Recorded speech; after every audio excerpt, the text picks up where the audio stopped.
take a look at what do you got? I'm rolling to the speculation station a lot. Speculation station. Welcome to another episode of the Speculation Station podcast. I'm Will, this is Tom, and together we speculate on a mystery object. This week I've brought in the object and Tom will have to speculate upon it. Yes, it'll be a bit tricky, and he's going to ask me a few questions from a deck of question cards to spice things up a little bit. Otherwise, we'll just see where the conversation takes us. We're also locked in this room without any internet. We don't have any old-fashioned encyclopedias, so the only thing we have is our own knowledge and gumption, which is, depressing. And the whole thing is done in one take. It is, somehow. So, I'm excited. I have the object in my pocket. Close your eyes, please. Put out one hand only, whichever hand you like. Not that hand. Yeah, that's fine. You can probably guess what it is quite quickly. What is that? He's feeling it. He's giving it a good feel. Oh, no. Come on, that must surely ring a recent bell. That's a clue. It's a recent object. It's got three. Three knobbles. And this comes out. Yeah, it shouldn't. I'll just say that. It shouldn't, that bit. Yeah. Okay. It does that. So what is it? It spins round. It's a... Do you not know? Not off the top of my head. Open your eyes. What is that? I wouldn't know what that was. Really? By looking at it. This is the craze of yesteryear. It's a fidget spinner. Oh, I've heard of these. Right? What do you know about fidget spinners? Very little other than instead of fidgeting, you spin the fidget spinner. I mean, they were big with kids. Big with kids. Last year, slightly this year, but mostly last year. Especially when this podcast will go out, like 2 years ago when this podcast will release. These were big. These were the trend. Yeah, I remember them existing, but I didn't... Yeah, it sort of rung a bell, but... Oh, wow. So do you use this on a daily basis? Is this something you... I actually, if it's in my office when I'm working, I'll sometimes pick it up and just give it a spin while I'm working. It's good for the fingers for something to do. And I am a fidgeter. I love fidgeting, I love fiddling. That sounds quite dirty, but I do. Are you the same? Are you just going to set it spinning on the table? That's going to sound pretty terrible on the microphone, isn't it? So, do you like I'm the a fidgeter. I especially, for some reason, I've got this little Lego policeman that I fiddle with on my the bits desk. come on and off, Yeah, and they I just move. take it apart, or I re-angle him into a different position. I've got a little stone that's just a little pebble from the beach that's perfectly black. It's got a really smooth texture. Feels nice. Yeah, and dice of different shapes and sizes. I love to feck around with them. Why do you think that is? Where does that come from? Oh, that's interesting. Why do we fidget? Why do we fidget? So, I guess that we fidget because we feel that our hands should be doing something, I guess. And what's that thing? What is our brain saying they should be doing? Well, maybe skinning some live animal. Right. Something maybe like that. Sharpening a flint. This idea of busy work with our hands, or just even in the even more ancient times, maybe just, ripping open some animal to eat their brains. I don't know. To eat their brains. Apparently that's what we did. That's what we did. Apparently that's what... Well, I don't know. Nutritious Was that brains. Homo erectus? Which is the one before us. Okay. Before modern humans. I mean, surely just flesh is better than brain, isn't it? No, but again, brain... the thing is, most animals couldn't get to the brain, so we're scavengers, we were, initially. So... What we could do that other animals couldn't was break open the skull and get to the brain inside. Okay. I'm not sure what this has got to do with fidgeting, but... Do you imbue the power of another animal when you eat its brain? Could I get all your memories if I ate your brain? I mean, you could hope so. I could hope. But you won't. Okay. But it's probably incredibly nutritious. I can't see why it wouldn't be. I'd imagine brains must be nutritious. Yeah. Okay, so let's start with the question from the deck. See what we can get going. Is this used more for good or evil?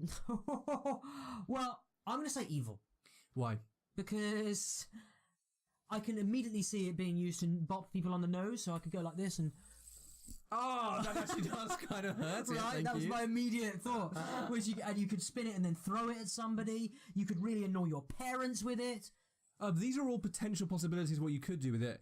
Let's think more about the object itself as a sellable consumer item, especially for kids. Is that a good or evil thing, this consumerist society? Here's the thing that it doesn't annoy people. It's not particularly annoying. The noise might be a little bit annoying, but it's not as noisy as some things. Some of them do make noise, and some of them have these flashing lights. As soon as it's for kids, people will make versions which are the most obnoxious possible, because kids love that. But I don't see any problem with that side of it. But in the fun way that kids are evil, kind of. Kind of, yeah. Well, I remember I was a naughty bastard as a kid. I enjoyed I enjoyed fooling around. I especially enjoy annoying people. I still enjoy annoying people. It's kind of the raison d'etre, really, isn't it? Yeah, and I think that's a big part of the idea that kids are innocent and that's a fallacy. So laughable. But of course they don't know things. But gosh, you could wind so many people up with this. It's hard to say whether it's good or evil as a sellable consumer item, because on the one hand it obviously made a lot of kids happy. Yeah. But it was also going to be the kind of thing where kids pester their parents, mummy, I want a fidget spinner, and they pester them until they buy them. And that's the same with so many consumer Right. products, especially for certain times of the year, like Christmas, Right, of course. you're badgering people to buy it, and that's a kind of not evil, but it certainly ain't good. I think it's kind of, but it brings joy, and I think that part definitely weighs good. And here's another thing: it's got a tactile sensation, Yes. and even deeper than that, in some small way, it teaches physics.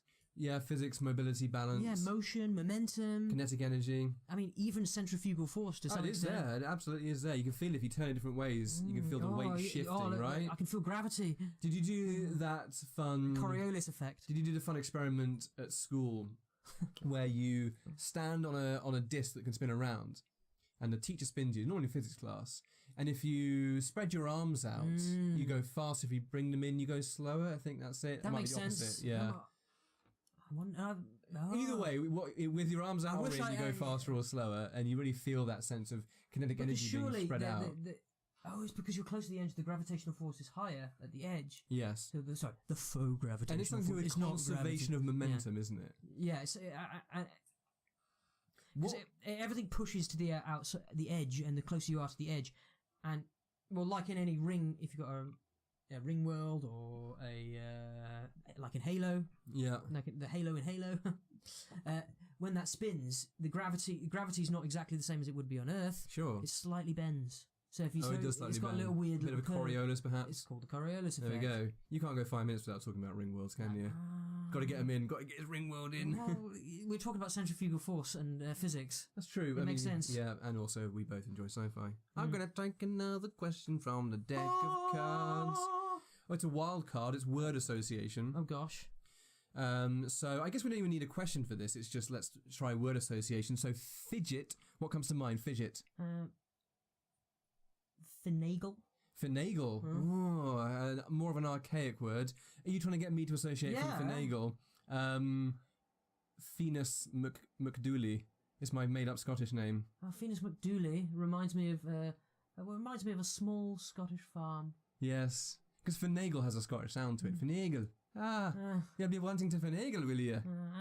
Yeah. That is my Scottish accent, by the way. That's Isn't that Irish? No, it's not Scottish. Well, that's... I apologise to all the Scottish listeners. This is a terrible accent. That's not bad, actually. That's not bad, isn't it? It's not bad. So I'm sure I wouldn't like to continue this accent for very long, lest that people can't understand me. Oh no, it's definitely lost. That's gone. That's gone. I've lost the accent. As long as we don't try Welsh, because we'll end up in Indian. It's super embarrassing, my Welsh. And let's try one quick bit.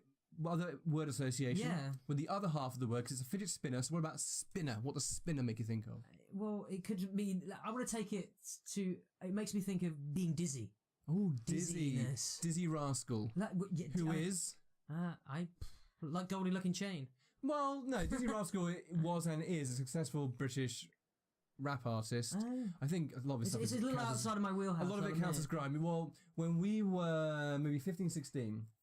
Dizzy Rascal rose to fame, and his big hit of the summer when we were at 15 was "Fix Up, Look Sharp," and he'd go "Fix up, look sharp," and it was just really it's one of those names that sort of I'm aware of on the periphery of my attention. No, it's not one I've dived into. He does his own thing very well, actually. Sure. So that's what I think of Dizzy Rascal. So what do you think of? So after Dizzy Rascal, I'm going to dive right in with Goldie Looking Chain. Which you mentioned the other day as well, we were having a conversation, which was like a rap outfit. I think they were largely Welsh, actually, Goldie Looking Chain. I think they were Welsh boys. Oh, it's new, because I remember his song set in Newport, of course. Okay. Which is just about how great Newport is. And that reminds me of Goldie, who was still is, an interesting British drum and bass DJ and producer.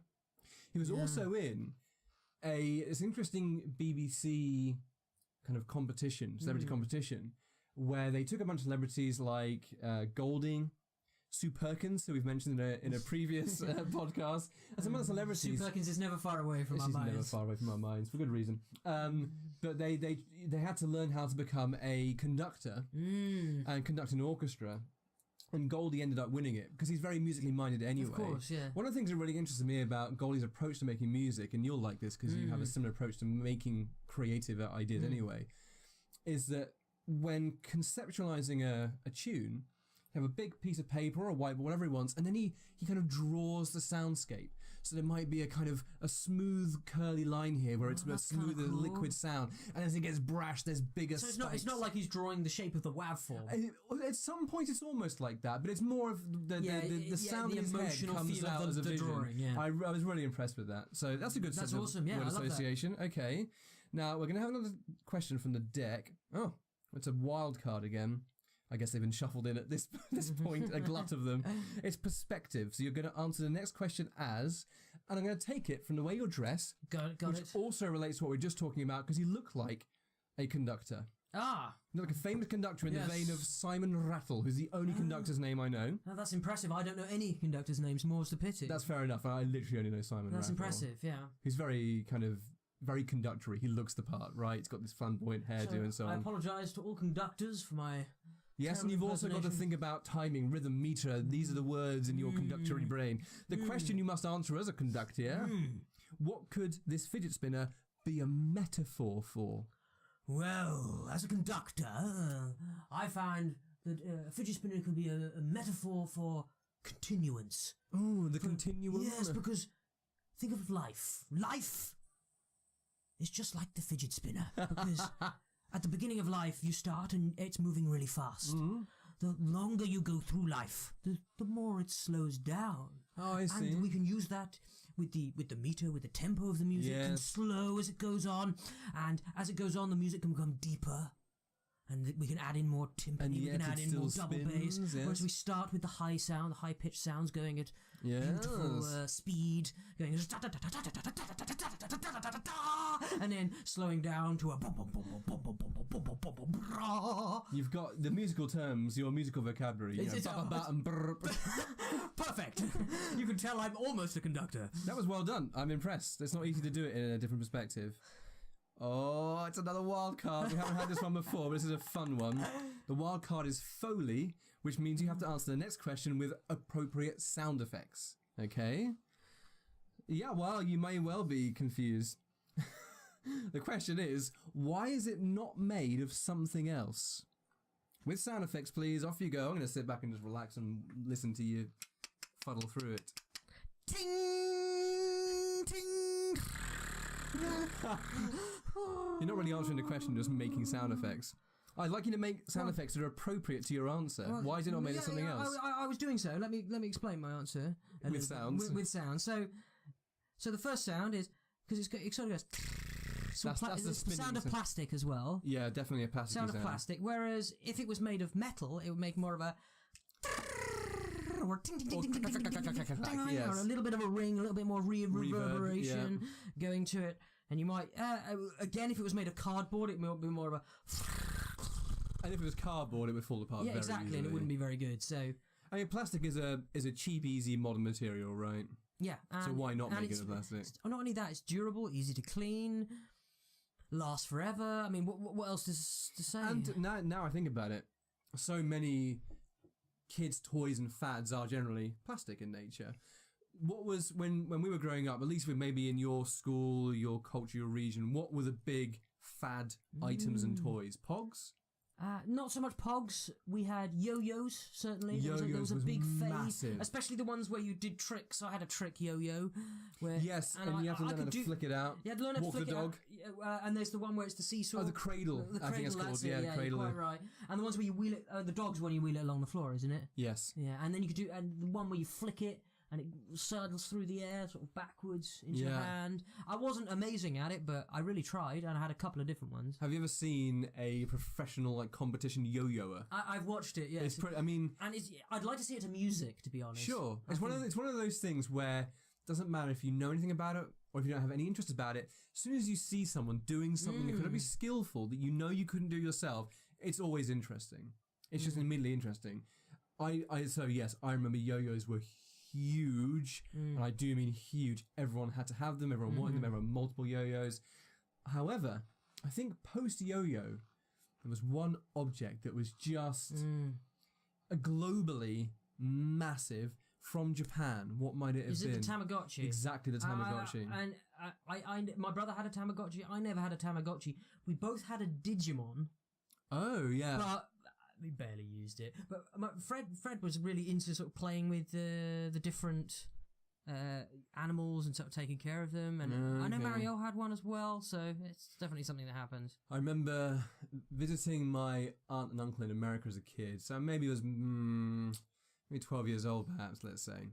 And we were leaving, me and my brother were leaving to go back home. And we were at the airport in America. And my aunt was there seeing us off. And I think they were selling Tamagotchi. I was like, oh, can I have a Tamagotchi? Because at the time, my aunt was like a surrogate for my mum. When I was visiting her, she was the mum character.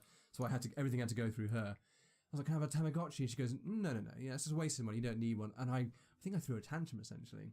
She didn't let me have it.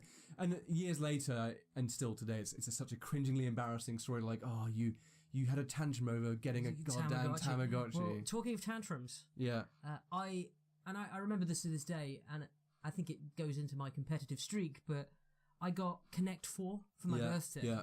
For my birthday, and I had a birthday party. I was very young, and I played the first game. Played the first game with it with some kid. I don't remember him very well. I don't know him now. But and he beat me. Yeah. Oh, I did not. I made a scene. I made a scene. I sent it everywhere. You know, I believe his mum was upset. I'm not surprised. So, wow.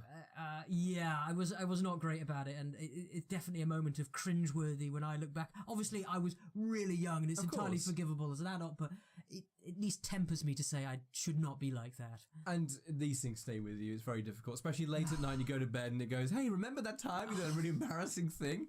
Yeah, I remember. Thanks, subconscious. I can't have been older than 8, but still, I should have been a better 8-year-old. Yes, and it's.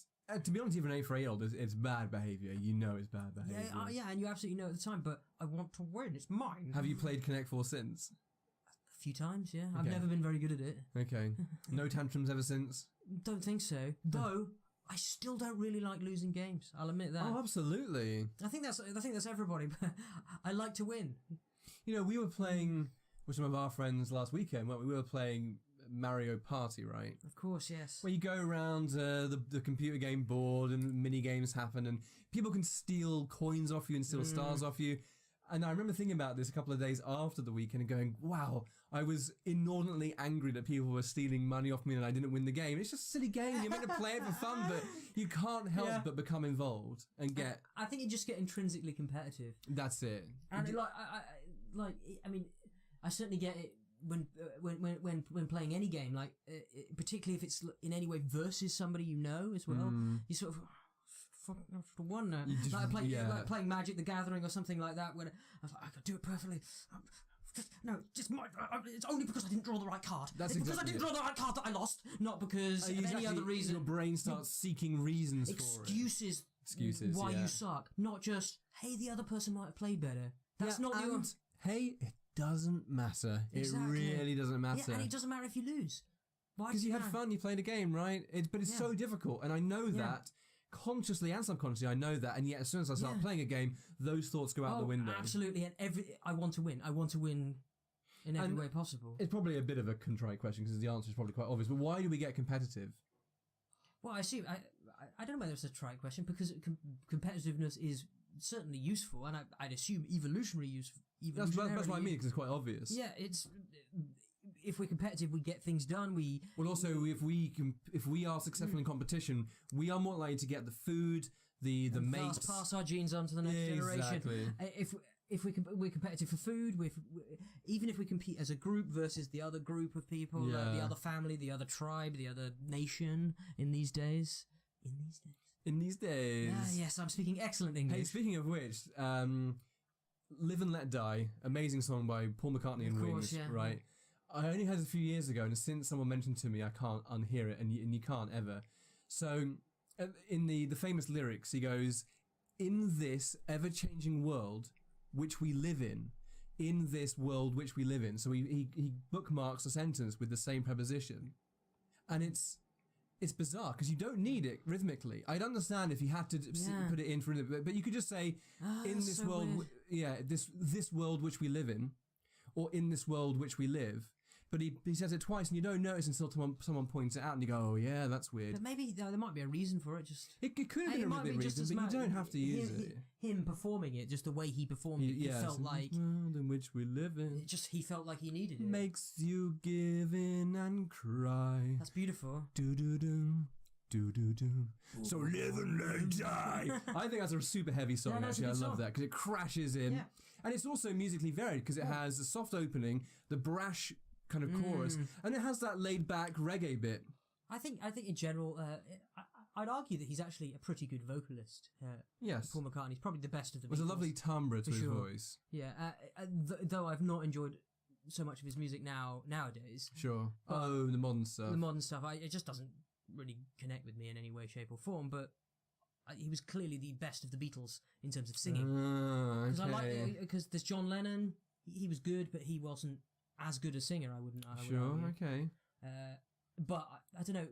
John Lennon had the edge and also the kind of hippie street cred, didn't he, compared to the others? Absolutely, which he knowingly played upon. Yeah, and him dying just adds to that.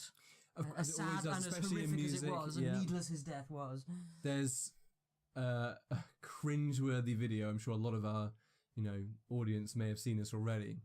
John Lennon playing with the legendary Chuck Berry. Oh no! Right, Yoko's there, and Chuck Berry's thrashing out the guitar licks, and John Lennon's singing with him, and it's great. And the camera pans over, and there's Yoko, and I can't remember exactly what she does, but ostensibly it's and then you see Chuck Berry's face go like, oh, what's this? And John Lennon going, oh, I brought her with me. This is my fault. And then the camera pans away again, and some wonderful sound mixer engineer just turns her down. They try and forget about it, but oh wow, a strange woman is Yoko-Ono. Yeah, and it was a big part of what broke the Beatles down, really. Was that relationship. Yoko has now become a noun and a verb, meaning someone who comes in and breaks up a successful. To Yoko. To Yoko, and to be a Yoko and to Yoko or something, yes, to break up a successful undertaking with nonsense and foolishness, especially. And that's when he got really pretentious, and you got. Yes. And obviously Imagine and all that stuff, which everyone. Bones. Oh, imagine a world where things are better. I get it, dude. We can all imagine that. Yeah, exactly. It's a little too much. It's a little try hard for sure. Whereas I really enjoyed. John Lennon used to be my favourite Beatle. Oh, did he? In terms of the Beatles movies, which I watched as a kid. I enjoyed the character of John Lennon the most. Okay. I don't really have a favourite Beatle. To be honest, I came to the Beatles quite late in terms of my enjoyment of them. As a kid, it was a case of saying, well, I get that it's okay music, but why are they outstandingly popular? Almost at the top of the list of popular. It's interesting because bands. they went through so many different styles. I think that's what makes them an enduring interest. I would say. Absolutely, and the most of them are good rock and tunes. The good ones. Do you have a favourite? I mean, off the top of my head, the one that always gets me for the is Revolution. There's something about that song. It's heavy. It's rough. I like some of the heavier stuff, like Tomorrow Never Knows, which I believe the Chemical Brothers sampled. Of course, The Fool on the Hill I have a strange connection to. Fool on the Hill? Yeah. I don't know that one. The Fool on the Hill, nobody needs an answer. Oh, that rings really a bell. Weird. Rings a bell. Really weird. I can't sing it, so apologies to the Beatles. Apologies to Beatle fans. And Beatle fans. And I can't remember the lyrics to that one too well, but that's one I listen to and I really enjoy. For a meaningless 5 extra bonus points that aren't logged and have no meaning. What was the original name? Oh. Of the Beatles. That was before they changed the bassist, I think, as well. If you can remember the other one, yes. Wasn't it begin with Q and it was really long? It was longer than Beatles, yes. Oh. It's never gonna remember. Okay, it's the Quarrymen. Oh, the Quarrymen. Okay, I wouldn't have remembered that. But you got Q, so some part of your brain understood it. Clearly. I can't remember who Pete Best. I think it's was the fifth Pete Beatle. Best, There you go. The fifth. I think my mum went out with Pete Best for a while back in the day. Yeah. Missed opportunity, but there you go. Did he miss the opportunity with the Beatles, or did he miss an opportunity with your mum? I I'm not going to answer that. I'm going to take a question from the deck and let that wash over instead. This is an interesting one. Would you be able to defend yourself with this fidget spinner? Yes, I did it earlier. I knocked you on the nose. Well, that wasn't a defence. That was offence. I mean, that's fair. Let's say I come at you with a punch. How are you going to defend yourself? Just hit me on the hand with a fidget spinner? Yeah. I mean, use it like a sort of semi-knuckle duster. It means you're not hitting with your knuckles. Yeah. It's a big thing. It saves my knuckles. So I think that's the immediate thing. You're coming at me with a punch as well. Imagine that. Yes. Just throw that in your eye. I was about to say, does it look like a throwing star? Yeah, a blunted throwing star. Yeah, it does. Or ninja star or shuriken. Shuriken. Yeah. Is the pronunciation shuriken or is it shuriken? Shuriken. That's what often confuses me about Japan's pronunciations and where the emphasis lies. So their names do that as well. Like Akio is Akio rather than Akio. But it might depend on the region. It depends on the speaker for sure. Yeah. Just like any language, I guess. Yes. But in terms of defense, I think this could be quite useful to defend yourself. I do think it's mostly to do with either using it as a kind of knuckle duster or oi. Don't do that, sort of thing. Or do you just throw it at someone as they come at you as a distraction point? Now, speaking of throwing weapons, things like throwing stars, knives, axes, and by the way, throwing axes has become a kind of incredibly popular hipster pastime. Go and have some drinks and throw axes, right? So, have you ever tried and been successful at throwing something like a bladed weapon at a tree or a target and getting it to stick? Because I've done it a few times and it's almost impossible, really, at first. I don't think so. I've definitely tried to throw knives or at least knife analogues at things. Yeah. Maybe like skewers. I think I've had to go through. It never works. The movies make it look incredibly easy. But also easy. the weighting of the weapon really matters. So throwing knives are specifically weighted, so they're more likely to land that way. But I bet the way you throw is a whole skill in and of itself. The power, the angle, the velocity, all makes a difference. I imagine it's kind of, in terms of like throwing anything, like, can you imagine trying to throw a television at someone? That's not easy, even if it's like a modern television that's quite light. Yeah, rather than the old days of the boxy televisions. Heft that old. Moving those around required a team of CRT guys. monitors at the same. The old CRTs, yeah. They're usually heavier than all the rest of the computer. Is CRT the same or different as? Am I thinking right of VGA monitor or is that something different? VGA is the connector. The connector, right? The actual which connector. Some more modern monitors still use. They still have VGAs. That's right. Okay, but not all. But certainly mine's got the option. Okay, for sure. Well done. Okay, so we've weaponized the fidget spinner. So here's an interesting question from the deck: who would benefit from this? Ooh, I mean, obviously kids or adults who've got kids who they need to keep busy while they're doing something important, which is very important for adults. Yes, to keep their kids busy, especially the very young kids. So that's the immediate thing. I'd say there's people who benefit the most from this. I think I know where you're going, but I'm gonna try and push somewhere else. Sure.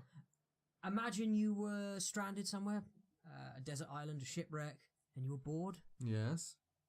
This might keep you entertained for a while. It might keep you a bit more sane. Yeah, absolutely, and it's kind of meditative in a way. Mesmeric. Yeah, you can focus on it. You could use it if you're really depressed. It might be something that you. I like the idea of stress relief, anxiety relief. Just like stress balls or those things you fiddle with. I think it could actually be really useful for someone who's going through a really difficult moment, a moment where they might be having a nervous breakdown, and if they just picked up a fidget spinner and like, at least I'm not thinking about my shit anymore. I'm just playing with a fidget spinner. So I think that would be a useful angle for me. Do you remember stress balls? Yes. And stress objects? They were really big way back when. The ones where you roll, the stress balls where you roll two around in your hand. Chinese stress balls. That's yes. it. I remember Rimmer is my specific memory in that. Now who's Rimmer and where's he Rimmer come from from? Red Dwarf. What's Red Dwarf for our foreign listeners? Yeah, of course, Red Dwarf is a British comedy sci-fi TV show. And it's really really silly. Basically about a man who's stranded in space on his own. He's the last of humanity. 3 million years after the end of, as far as he knows, all human life. Yes. And he's given a hologram of somebody to keep him sane. Someone he hated when he was alive. And that's the idea. It's the most obnoxious. Yes, and the hologram is brought back is called Rimmer. He's very officious, anal, strict, regimented, but also his own worst enemy. But it does one of the classic sci-fi tropes. I'm not sure how much of a classic sci-fi trope it is, but a late on episode in this TV series, they go to a planet and somehow that planet creates clones of this of this Rimmer, and they create a whole society around him. Rimmer World. Rimmer World, indeed. And but the original Rimmer is still there, and he for like 1,000 years he's been stuck rolling stress balls. At the start of the episode, they're stress balls, and then they're just tiny little. At the end, they're only ball bearings. That he's rolling because he's worn them down over the years to try and curb his stress. One of the best elements of that show is the exploration of Rimmer's psyche. He's absolutely such a compelling human being. Yeah. An interesting, I think, a YouTube reviewer I heard years ago talking about, he'd seen British Red Dwarf. He talked about the amazing difference between American and British television, which is that on British television, often you get ordinary looking people. Dare I say, even possibly less than attractive looking people. And certainly, at the beginning of Red Dwarf, the lead character Lister, played by Craig Charles, he's by no means an oil painting. I'm not saying I am, but he's no, but he's not unattractive either. But American television is notoriously full of just clean, plastic sheen people. Like the Arrow TV series, for example. Arrow? As in the Green Arrow. Oh, I get you. Yeah. Okay. Owen Arrow himself. Yeah, right? and all the actors in there were just plastic attractive. It was parodied well or lampooned well, satirized well, one of those words, in a movie I love that a lot of people don't, funnily enough, which is The Last Action Hero with Arnie. I think it's a fun movie. You know, the kid goes into the movie world, and obviously in Hollywood, essentially. And the kid remarks, like, of course it isn't real. Like, everyone around them is just so hyper attractive. Not just attractive, but beyond attractive, hyper attractive. And it's not realistic, you know. But maybe maybe there's just a natural tendency to do that anyway. When you come across fiction, they're always... To beautify it. Yeah, to beautify it to some extent, because even Britain does it to some extent. Maybe not to the extent of the Americans. Not everyone's super attractive, but basically people like looking at attractive people, don't they? It's more true. attractive than ourselves, right? You can't go wrong, exactly. Yeah. So I don't think... I think that's only going to get worse as internationalism continues with our media. Well, I thought it might get better. Your cynicism is interesting, your pessimism. I don't know whether it's pessimism. Yeah. I think we'll still have ugly people. I mean, of course we'll have ugly people. We're here, ain't we? Exactly.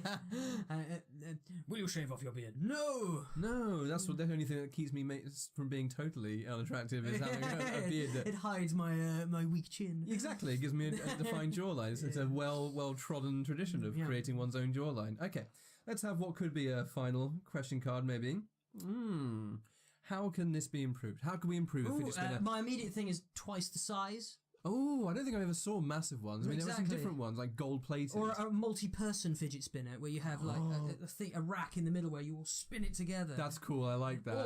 Or a sort of multifaceted one where somehow, and maybe you'd need a mathematician to work this out, where you could have one spinning this way and one spinning this way, and they never touch. Oh, like a gyro spinner. Just like a gyro spinner. Maybe we should make that, and that could be next year's big trend. Yeah, okay, yeah. The gyro spinner. The super gyro spinner, where you just sort of touch it, and it just starts doing amazing fractal patterns and whatnot. Is there any way to improve it commercially, to make it a better product or toy to sell to people? To make it a better product or toy. I mean, that's difficult because it's obviously extremely popular. Yes. But maybe to sustain its popularity, it depends. I think you go into a different market. You can immediately go into the close weapons market and put blades on the end. But I like your thinking. I thought you were going to say, maybe resell it as an office stress toy. I mean, that's obvious. You remarket and you sell it. You adultify it. Yes, like Newton's Cradle, right? Yeah, well, the classic office I was more thinking toy. like the Harry Potter books.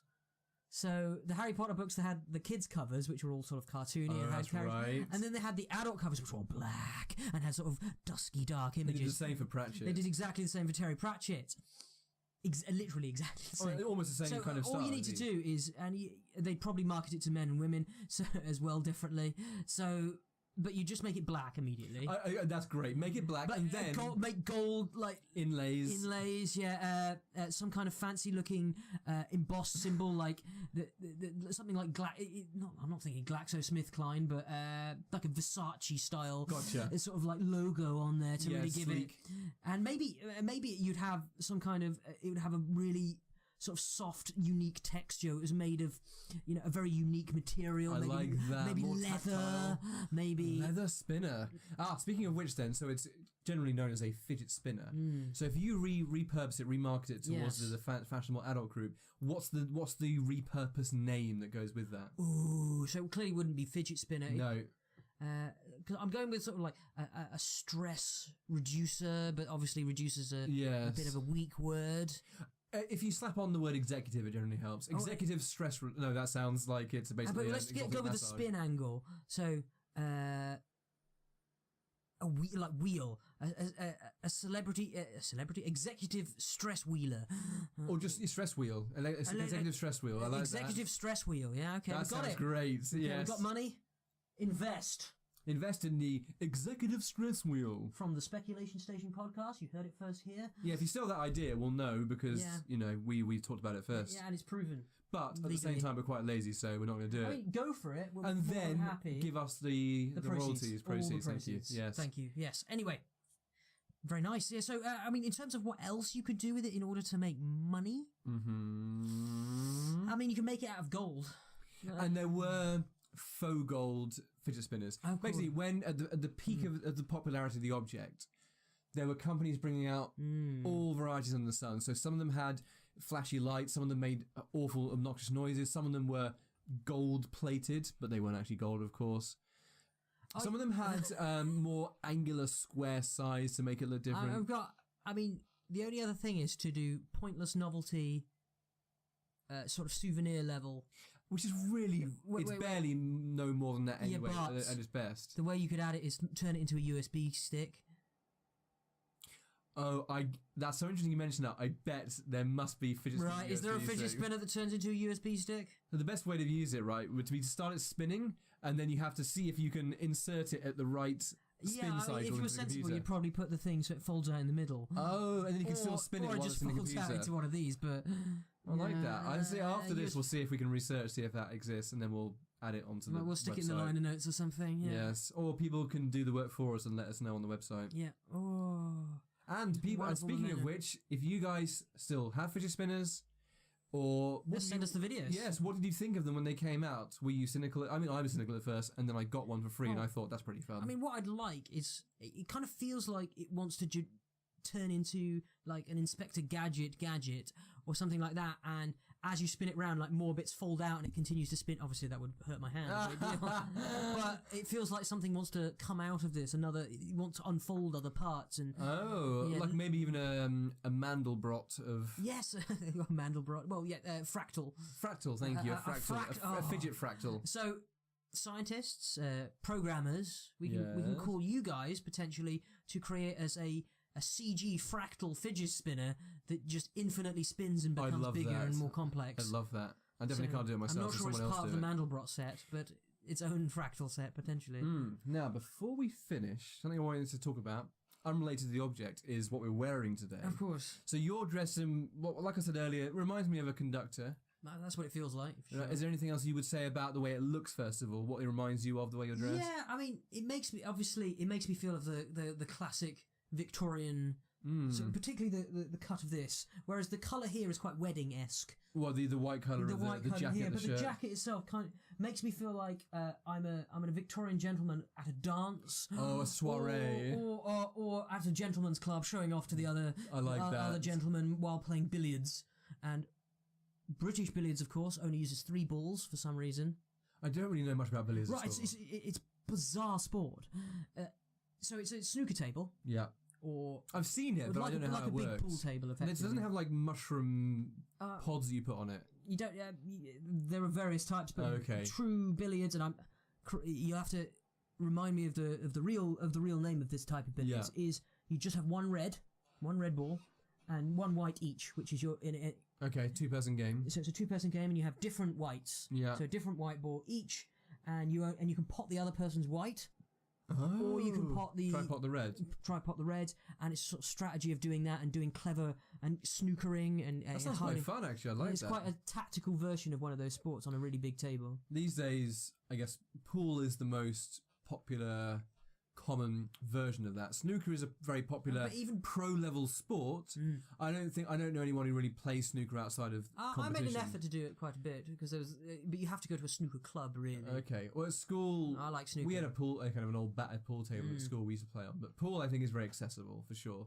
Snooker's a higher level, and then billiards is a lot of people I don't know played about pool it. obviously at pubs and whatnot, but we had a little snooker table at home that was one of those ones that you just put on top of a normal table. So we sometimes had it in the tent Oh. outside, in a tent in the garden, or we had it in one of the rooms, but there was no room to snook. There's no room to snook. Is that the verb? To snook. Yes. To billy. To Billy. I don't like Billy. To pool. They all sound kind of awful. Yeah, they do. Yeah. Now, can you guess where my top comes Yes. from? What it is? It's. I mean, my immediate thought is where's Wally? Oh, or Where's Waldo, Where's of Waldo course, for the yeah. Americans? Ours came first. Did he really? Yeah, Wally came first, apparently. People were saying it on Reddit the other day. Yeah. They We changed win. it for the American. We do, of course we win. But even though wasn't the bad guy's name a rearrangement of Waldo? Yes, Oddlaw. Yeah, But we also call him Oddlaw. which is confusing. It's very. But maybe the Americans created Oddlaw instead. That might be true. Yeah. So where does this top come from? What does it remind you of, other than Wally? Sailor-esque. That's closer. It's sport related. Okay, like you've been playing fives or croquet. No, something more common than that. It's a pretty common type of top for this sport. Okay, you're gonna have to help me out. It's rugby. Oh, rugger! And this is my school rugby top. Oh wow! So it's, however, maybe 20 odd years. And old. did you use a fidget spinner when you were playing rugby? Fidget spinners were not around when I was a kid. Sadly, I'm far older than that. It was the days of yo-yos and polkas I mentioned before. But well, a lot of kids did. I think I did have a top with this as well. They used to cut the sleeves off.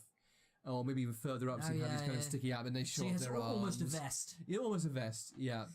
But this has stayed with me for the longest time. You can probably see that the red stripes have really faded. It is kind of faded, but over time. yeah, it's a good look for you. I don't know. I rarely wear it, to be honest. It's a kind of comfy around the house type top because it's big and baggy, I and like I that. generally don't. These days, I don't like big and baggy. So maybe together we can, me and my overly posh garb, and you and your rugby garb. We this is very public school, right? It's now. very public school. Yes, you look like you're ready to go to class at Eton, where they still dress incredibly needlessly formally. poshly. Needlessly and you formally. look like you're ready to play rugby at Eton. And I did play rugby against Eton. Did you win? No. And I played rugby against Harrow. And one of my friends, Struan. Hi, Struan. You met Struan. Also called Bert, because no one understands the word Struan. He loves telling the story as well. I mean, why not? He played cricket against Prince Harry when Harry was at Eton. And he bowled Harry out. Which is like his number one story. And of course, why not? Why wouldn't you? You don't let them win, right?